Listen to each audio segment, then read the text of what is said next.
Hey everyone, welcome back to Corporate Decoder. Today we're diving into a report from Primo Brands Corporation, and let me tell you, this one has a bit of a twist. It's like ordering a pizza and finding out the toppings are all financial maneuvers. We'll see what's cooking. This is a Form 8K filing, also known as a current report. Companies use these to tell investors about big news that could affect their stock.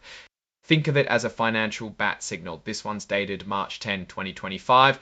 The main event here is an underwriting agreement. Basically, Primo Brands had a deal with some big shot investors, including a major stockholder and firms like Morgan Stanley and Boffa Securities.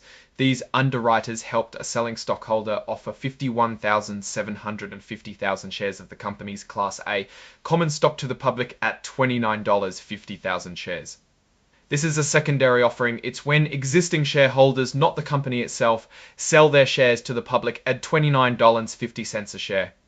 This is a secondary offering. It's when existing shareholders, not the company itself, sell their shares to the public. The underwriters also use their option to buy an additional 6,750,000 shares. All this stock was sold by one of Primo Brands stockholders, meaning the company didn't get any of the money. This whole thing was done according to some official documents, a prospectus supplement, which is like an update to a main document, and it follows some rules from the Securities and Exchange Commission, or SEC. Here's where it gets interesting. At the same time, Primo Brands bought back 4,000 of its own shares from the underwriters at the same price the underwriters paid, the selling stockholder. They paid with cash they already had. A share repurchase, also known as a buyback, happens when a company uses its own money to buy back its shares from investors. This decreases the number of shares in the market, which can sometimes boost the stock price, but it also reduces the amount of cash that the company has. The agreement includes standard promises, guarantees, and responsibilities. If something goes wrong, like a mistake in the paperwork, everyone is protected from losses, including the company, the stockholder selling the shares, and the underwriters. This protection covers them from problems related to securities laws.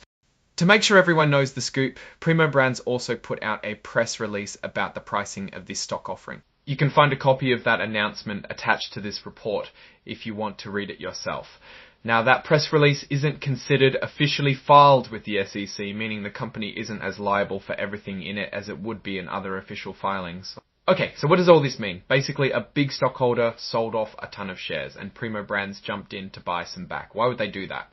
Well, buying back shares can make the remaining shares more valuable because there are fewer of them floating around. It's like cutting a pizza into fewer slices. Each slice is bigger. But it also means the company is spending cash. Whether that's a smart move depends on how they see their own stock and what else they could do with that money. Maybe they think their stock is undervalued, or maybe they just want to keep the price up. Whatever the reason, it's a move that investors should pay attention to. Now, let's zoom out and look at the bigger picture. Primo Brands is in a market where staying competitive means not just selling products, but also managing your stock and keeping investors happy. This stock shuffle is a way to do that, but it's not without risks. If the company's performance doesn't live up to expectations, those buybacks might not be enough to keep the stock price up, and they'll have less cash to invest in other things. As always, it's important to do your own research and not just take my word for it. Look at the company's financials, read the reports, and see if this strategy makes sense for the long term. Thanks for tuning in to Corporate Decoder. If you found this helpful, please give us a like, drop a comment, and subscribe for more deep dives into the world of corporate filings.